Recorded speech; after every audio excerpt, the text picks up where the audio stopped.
Hey, welcome back to HematiteHomestead. Today we were talking all about sacrifice areas. What are they and why do we do it? Oh, goodness. All right, so the boar sacrifice area. We got 4 boars in here and the 2 goats that hang out with them all the time and just keep them company. And you can see this area right here is nothing but mud going all the way over to this house and then over into here. Say hello, Oliver. I'm coming in. Don't attack me. Get out, Whoopi. No, Major, stay up. All right. Trying to get you a good look at all the mud here in our boar pen sacrifice area.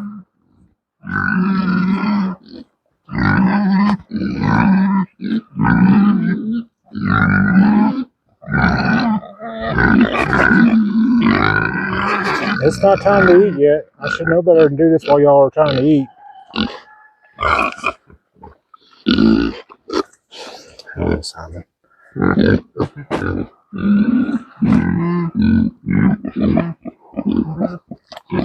Yeah. Well, it looks like we skipped winter and went straight into mud season. If you're farming, you know what mud season is. If you're not a farmer, then mud season is when the temperatures freeze at night and get up above freezing during the day and creates nothing but mud for us around here. This is not from temperatures. This is from tons of rain we've had the last 2 weeks. It really hasn't got below freezing in a couple of weeks. We are expecting some of that in the next coming week. So this is going to get really difficult to walk around on. So what is a sacrifice area? And a sacrifice area is essentially an area that we are willing to give into on the homestead. And you can see here, this area is all mud, no grass. The camera makes it look way bigger than what it is. It's not really that big. And they got plenty of green pasture. You can see all up around through there. And down through here, over my garden space, they get all that in the winter time. And down here towards the end. And then what makes this a sacrifice area is that this is the high traffic area. We do all the feeding here. Their watering stations are set up here. They don't really use this house a whole lot. They use that house mainly, but it also gets some traffic through here. So this is where they all eat. And you can see where they pretty got the ground pretty tore up. So why do we let them have a sacrifice area? And the main reason for that is that if we didn't provide this area and give in to it, so to speak, then all this pasture would look like this. This is the wallow that the girls dug when they lived over here. So we wouldn't have any of this green pasture. All of it would look like that. If we moved feeding locations every day, then we would have to recover this area, and we just don't have enough land to keep recovering. So about 2 years ago, I think it was, this whole thing from like this goat house here all the way down looked all like this. And I actually had to run my tractor tiller through all of that and reseed it and get it back to normal. All right, so why do we use the sacrifice areas? And we do that because we don't have very many acres to farm the pigs on, and we have to always have green grass available for them, and we don't have time to be recovering huge plots of land. So we give into this area right here, and we don't really do anything to it. It stays like this year round. When it's dry, it'll be dirt covered and mud will be all gone, and we don't really have mud to worry about.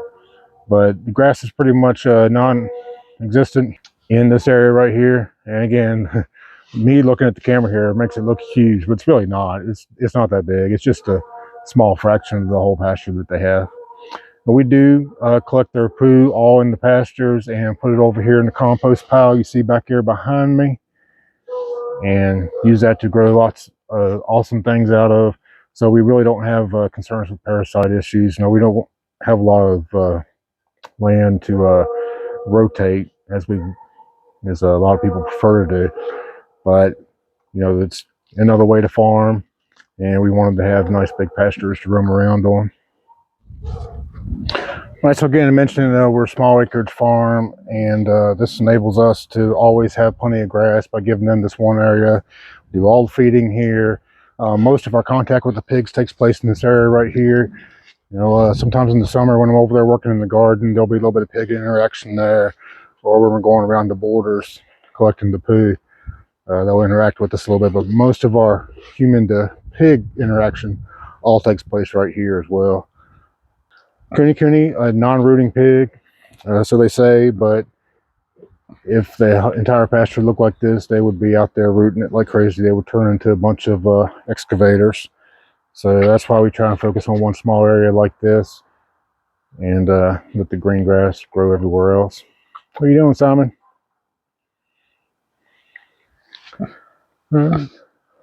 Food's all gone. And so this is the boar sacrificial area. Let's go over and check out what the sows and gilts are into.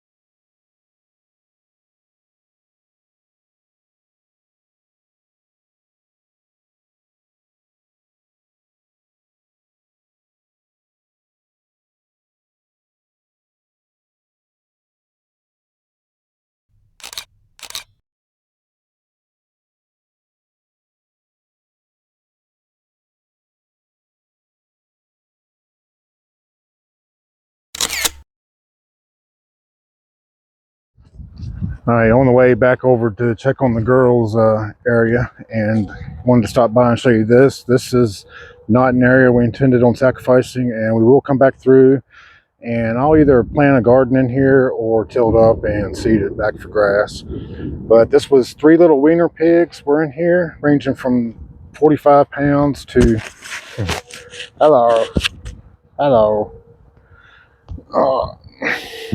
I'm trying to make a video, buddy. Yeah, ranging from 45 pounds to about 65 pounds.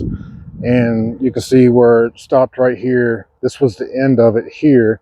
They weren't here for about 2 weeks, and this is what happens when they don't have plenty of grass and plenty of green pasture. They become excavators, little bulldozers, rooting machines. And especially at that younger age, they're more prone to it, and when things are wet, which we've had a lot of wet weather lately. All right, so we expanded it on down to here and gave them into this to give them some more green pasture. And you see the result of that. That didn't last very long. This is about 2 weeks worth of action here. And of course, we roasted one of these little wieners, and the other 2 are living in here with the girls now.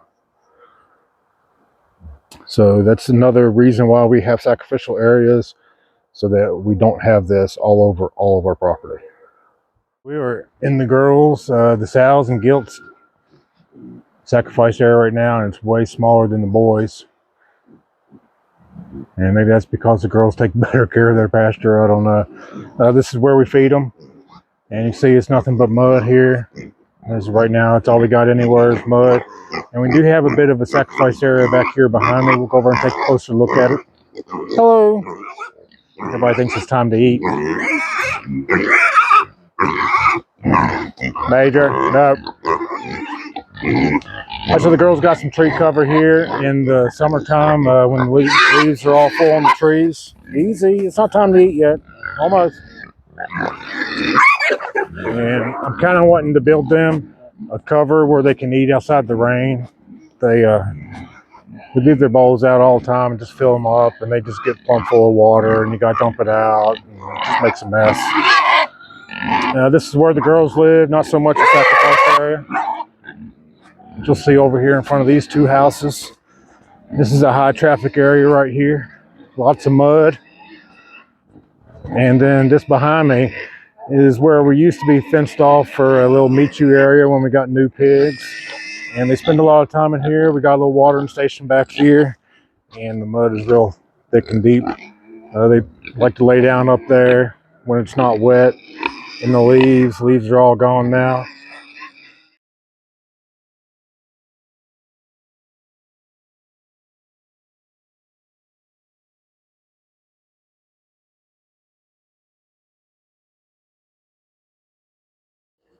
All right, so a little bit better look at the sacrifice area. You see all the mud. It's pretty bad right now. We've had nothing but rain and no freezing temperatures. And when we do get the freezing temperatures, just like over in the boys, this is just going to be horrible to walk around on, even for the pigs. And the girls got plenty of pasture all the way down through there. They still got a little bit of green grass going. And now you can see how they all kind of walk the same line there. So these are the commonly used areas. See Punky right there is getting her a little drink of water.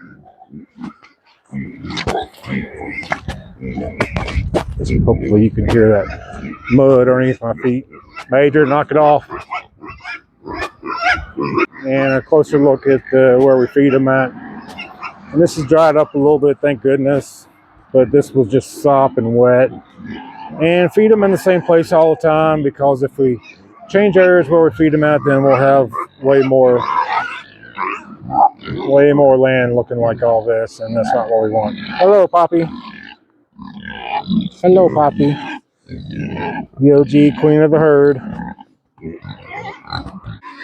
All right, there's the boys and girls sacrifice area. I had to fight my way out of here. It's almost feeding time, and they know it, and I come in there and they want to eat. Make sure you're looking for Hematite Homestead on Facebook, Instagram, and TikTok. Hit that subscribe button. I got some videos on the way. Some deer meat processing, some wonderful dishes we're making out of that.